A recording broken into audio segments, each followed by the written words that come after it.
the tips that you must have to prevent a misdiagnosis. After 7 years, Nancy Davis was finally diagnosed with MS and has been a world-renowned advocate ever since her diagnosis. A few days ago, she met with Debbie, who was recently diagnosed with this disease as well. A few years ago, it started off as a tingling sensation in the left side of my face, and it just started growing and got worse. I went to the doctor and we ran a bunch of tests, and he finally just said it might be multiple sclerosis. I was terrified. One of my biggest fears is not being able to walk and being in a wheelchair. It's been 3 months since I've been diagnosed, and my children don't know.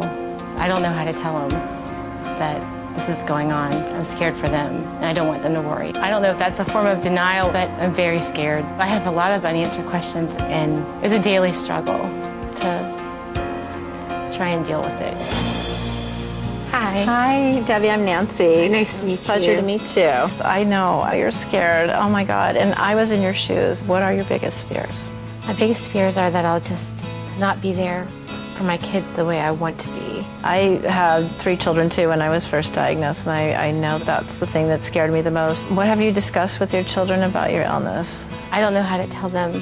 I don't want them to be scared. Sometimes by not telling your children, they're probably 10 times more scared than they need to be. You know what, you're doing your kids a favor by really leveling with them. It's important to be really honest. I'm going to give you this little journal, and I'd love you to write down in here all of your fears. When you can identify everything you're afraid of and look at it, it's easier to overcome your fears. You owe it to yourself to embrace change. Your life is never going to be the same as it was before, but it might be better. I can do that.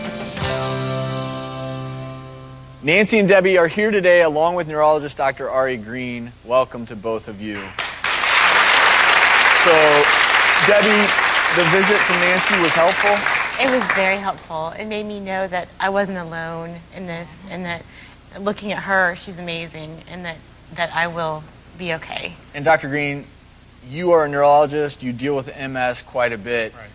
Explain, and I think we have some MRIs, the structural changes that take place in the brain. So Travis, what we're looking at here is an MRI from someone who has MS. And these are sections of the brain taken down this way.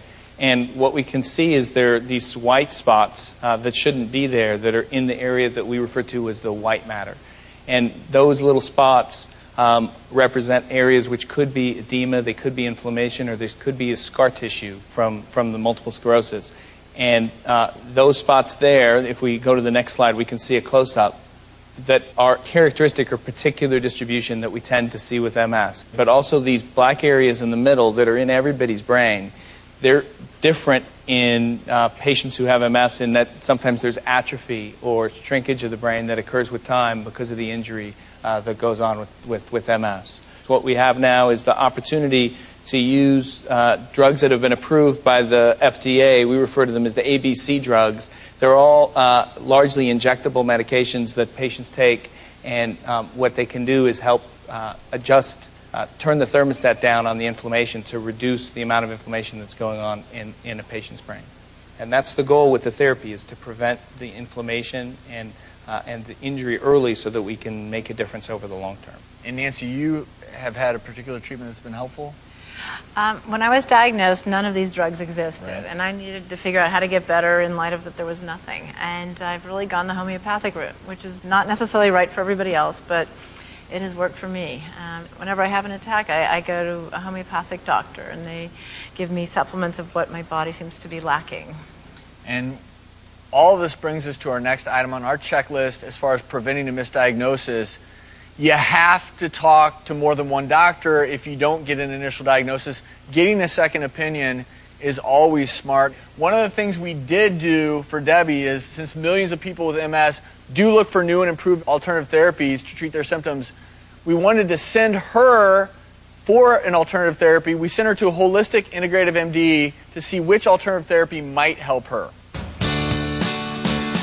I practice holistic and integrative medicine. We use a lot of natural remedies in this practice, but we work hand in hand with the conventional docs. One of the things I really want you to do is to work with your diet. Eat organic because you want to reduce any pesticides, hormones, metals that might be in the food. Fish oils calm inflammation. Fish oils would be very important for you. I would definitely be willing to try that. Exercise is very important with moderation. Don't let yourself just get stagnant. The last time I did it, my whole entire hand went numb. You want to be careful about generating too much body heat. So saunas are not a good idea for you. Hot tubs are not a good idea for you because that can actually bring about flares. I'm open to anything that will make me feel better. What I'd like to do now is I want to do a physical exam on you, and then after that, we also want to give you intravenous IV infusion of vitamin C and glutathione. Vitamin C is an antioxidant, but it also helps to support the immune system's proper functioning. Glutathione is an antioxidant that helps protect you against inflammation. These are all part of a more holistic approach. I'm really looking forward to starting and trying to feel better. And I think that I'm on my way. How was your experience?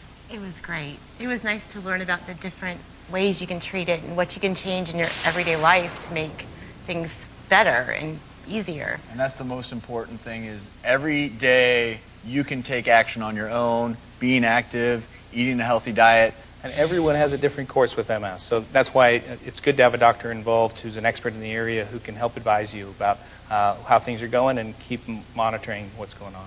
And Debbie, best of luck to you. Thank you so much. Thanks for being with us. Thank you.